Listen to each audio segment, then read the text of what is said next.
नमस्कार दोस्तों, मैं डॉक्टर कैलाश आप सभी दोस्तों का बहुत बहुत स्वागत करता हूं मेरे इस YouTube चैनल पे। दोस्तों, आज मैं आपको अपेंडिसाइटिस बीमारी के बारे में बताऊंगा।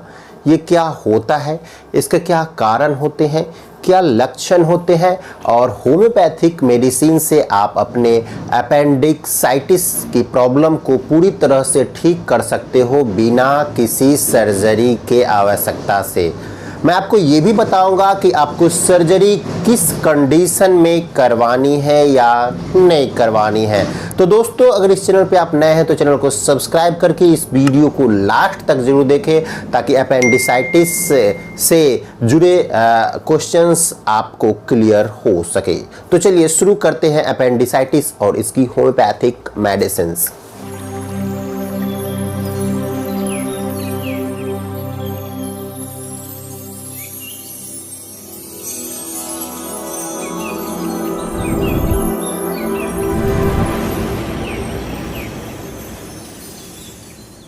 दोस्तों, अपेंडिसाइटिस कहने का क्या मतलब होता है, पहले आप समझेंगे कि इससे अपेंडिक्स क्या होता है।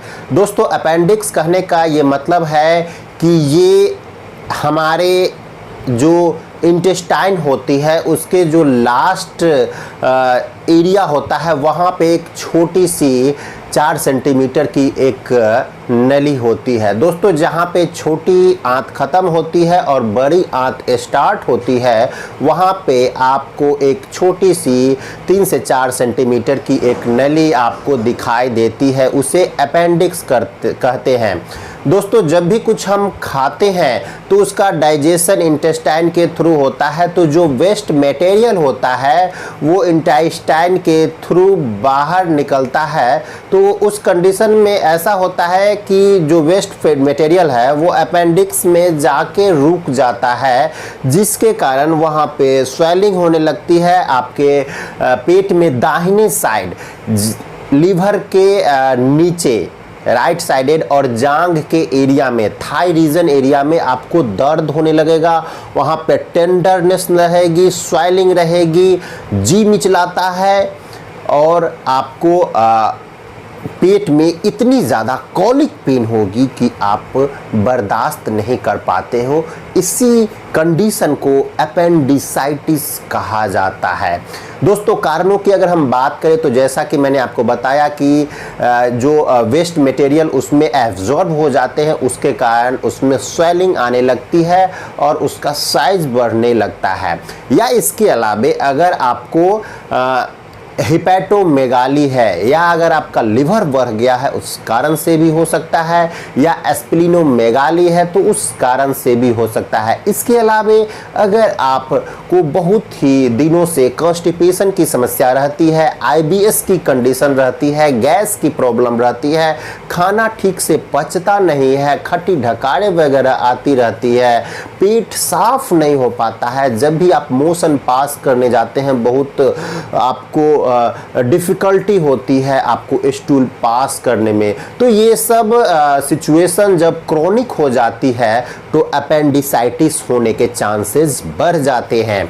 दोस्तों, सिम्टम्स की अगर हम बात करें तो अगर आपको अपेंडिसाइटिस अगर होता है तो जब ये स्टार्टिंग होता है तो जो सिम्टम्स इम्प्रूव होते हैं वो इस तरह से हैं कि आपको सबसे पहले राइट साइडेड में आपको लिवर के नीचे और थाई रीजन में जहाँ पे जांघ स्टार्ट होता है, राइट इलियक फोसा, वहाँ पे आपको टेंडरनेस होगा, वहाँ पे आपको सूजन हो जाएगी, दर्द बहुत ज़्यादा होता है। आप उसको ऐसे करके पकड़ते हो और उसको दबाने की कोशिश करते हो कि वो कुछ आराम मिल जाए। छूने पे वहाँ पे बहुत ही टेंडरनेस यानी करापन लगेगा।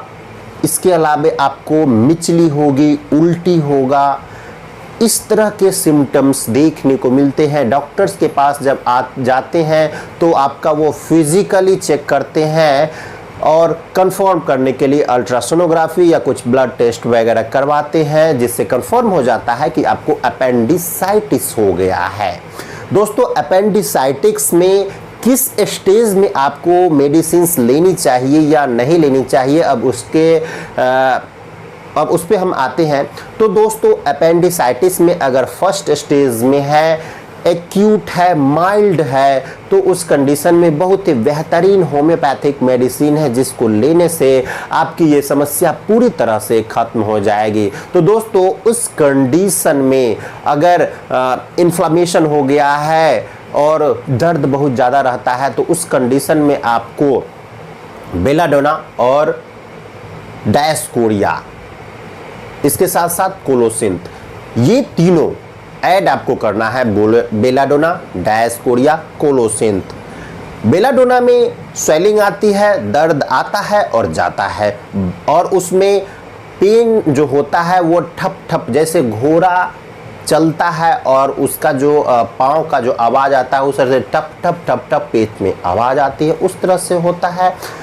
ब्रानिया में स्टिचिंग पेन होता है, जैसे दर्जी कोई कपड़ा सिलता है उस तरह से दर्द, आपको चुभन की तरह दर्द महसूस होता है। और कोलोसिंथ में ऐसा देखने को मिलता है कि पेन इंस्टेंटली होता है, बहुत ही ज़्यादा होता है, अनबियरेबल होता है।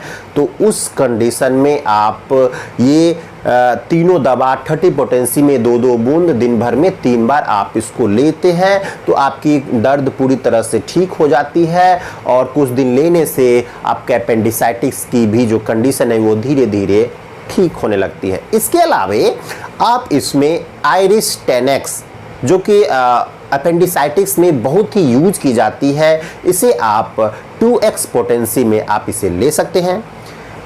अगर अपेंडिसाइटिस के कंडीशन में वहाँ पे जब डॉक्टर्स के पास आप जाते हैं, टेस्ट करवाते हैं और उसमें सोनोग्राफी में जब ये निकलता है कि ये अबॉर्ट होने के चांसेस हैं, स्वेलिंग बहुत ज़्यादा बढ़ रहा है, अबॉर्ट होने के चांसेस है, सेप्टिक हो सकता है, क्योंकि जब वो अबॉर्ट होगा तो सेप्टिक हो सकता है, तो उसको रोकने के लिए आप उस कंडीशन में आप इचिनेसिया 200 ले सकते हैं। लेकिन अगर आपका सेप्टिक का कंडीशन है, लाइफ थ्रेटनिंग कंडीशन है, बहुत ही ज़्यादा मिजरेबल कंडीशन हो रहा है, मेजर कंडीशन हो रहा है, तो वहाँ पे आपको सर्जरी करवाना उचित रहेगा।